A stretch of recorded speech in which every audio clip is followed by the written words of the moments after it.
네, 여러분 벌써 금요일입니다. 매일매일 이렇게 여러분들과 말씀 나누다 보니까 시간이 아주 빨리 가는 것 같아요.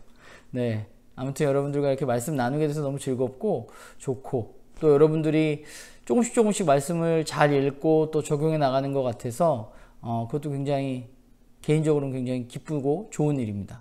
오늘도 한번 열심히 우리 말씀 읽고 오늘 하루도 주님 안에서 살아가도록 하고요. 먼저 어제 읽었던 말씀 나누도록 하겠습니다.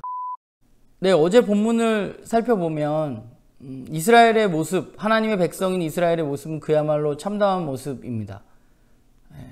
거짓으로 끈을 만들어서 악을 잡아당기고 또 수레에 줄을 당기듯이 죄를 당기는 그들의 모습, 죄를 거부했어야만 하는 하나님의 백성임에도 불구하고 죄를 오히려 잡아당기고 죄를 받아들이는 그들의 모습이 참 참담하고 안타까웠던 것 같아요. 근데 그것뿐만 아니라 모습들이 쭉 나오잖아요. 네.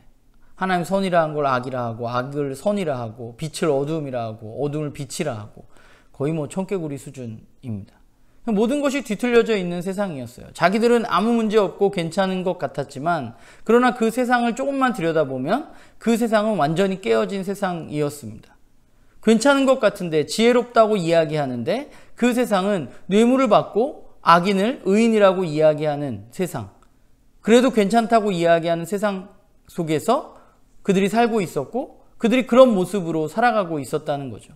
오늘날의 세상과 사실 너무 다르지 않고 거의 똑같은 모습으로 그들도 살아가고 있었습니다. 하나님의 백성 이스라엘 민족은 그렇게 살면 안 됐지만 그들은 그렇게 살았던 거죠.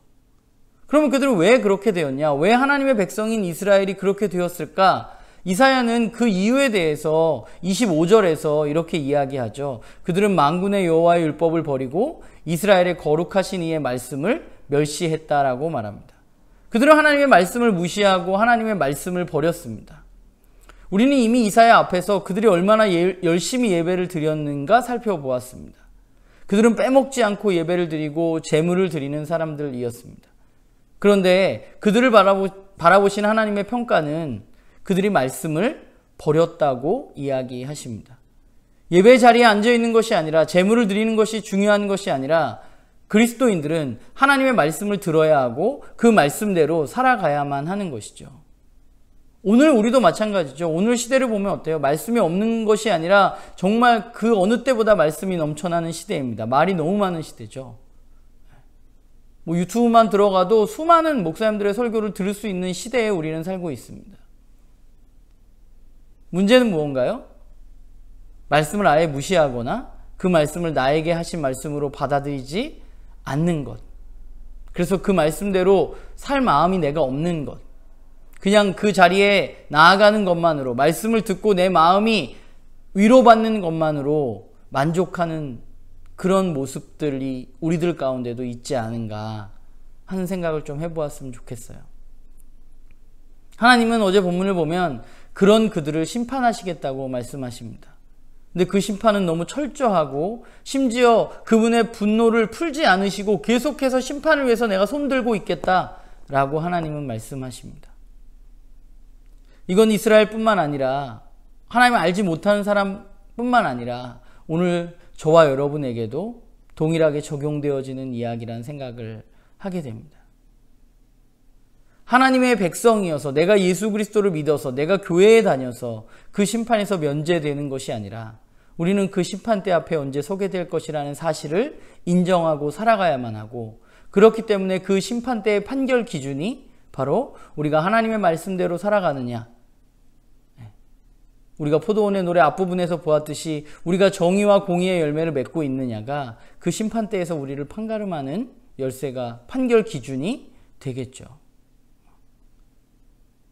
우리가 혹시 내 삶은 괜찮아, 나는 뭐 별 문제 없어 라고 생각하고 그냥 우리는 하루하루를 살아가고 있진 않은지 좀 돌아봤으면 좋겠고, 우리들의 삶이 하나님 말씀 앞에서 그 말씀을 듣고 그 말씀대로 우리의 삶을 결단하고 적용해 나가고 매일매일 그렇게 살아나가는 그런 저와 여러분이 되기를 소망합니다.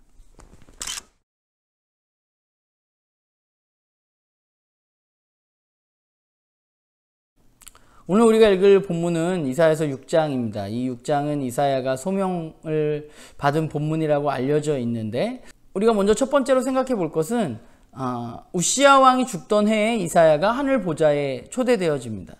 근데 우시야 왕에 대해서 잠깐 설명을 하면, 우시야 왕이 통치하던 시대에 이스라엘은 그야말로 강성한 국가였습니다. 경제적으로도 괜찮았고 주변의 나라부터도 완전한 독립을 이룬 그런 상태였어요. 그리고 예배도 너무 잘 드리는 그런 시대가 바로 우시야 왕이 통치하던 시대입니다. 그런데 그 왕이 죽게 되자 이스라엘은 굉장히 혼란에 빠지게 됐겠죠. 그리고 이사야 선지자 자체가 왕궁에서 일했던 것으로 보여지기 때문에 아마 이사야도 굉장히 큰 혼란에 빠졌을 것입니다.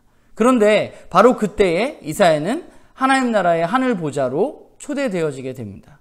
오늘 본문을 보면서 하늘 보좌의 모습, 그리고 왕이신 하나님의 모습은 어떠했는가, 그분은 어떤 분인가를 우리는 먼저 좀 살펴보아야 할 것 같고요. 그리고 그 하늘 보좌의 모습을 보면서 나는 어떤 생각을 하게 되는가, 여러분들 좀 고민해 봤으면 좋겠습니다. 두 번째는 우리는 하나님을 굉장히 만나고 싶고 보고 싶어 합니다. 그런데 오늘 본문을 보면 그 거룩하신 하나님, 보좌에 앉아 계신 그 하나님을 만나게 된 이사야의 모습을 우리들은 볼 수 있습니다. 그 하나님을 만나고 하나님을 본 이사야의 모습, 그 이사야는 어떻게 반응했는지를 우리가 좀 보면서 나는 하나님 앞에 서면 어떨까라는 것에 대해서 좀 묵상해 봤으면 좋겠고, 하나님 앞에서 이사야가 했던 그 고백을 바라보면서 나는 하나님 만나면 어떤 반응을 보일 것인가에 대해서 우리가 좀 묵상해 봤으면 좋겠어요. 그리고 세 번째는 이사야가 그 하나님을 만나고 하나님으로부터 사명을 받게 됩니다. 그런데 그 사명을 살펴보면 사실 그 하나님께서 맡겨주신 일이 그렇게 사람들이 좋아할 만한 일이 분명히 아닙니다. 오늘 우리는 본문을 보면서 이사야에게 맡겨진 사명을 우리가 다시 한번 살펴보고, 하나님이 이루려고 하시는 일은 어떤 일인지 한번 좀 발견해 봤으면 좋겠어요. 그리고 하나님이 그 일을 하시려는 것을 보면서 나는 어떤 생각을 하게 되는지 여러분들 좀 묵상했으면 좋겠습니다. 오늘 하루도 여러분들 좋은 하루 되시기 바랍니다.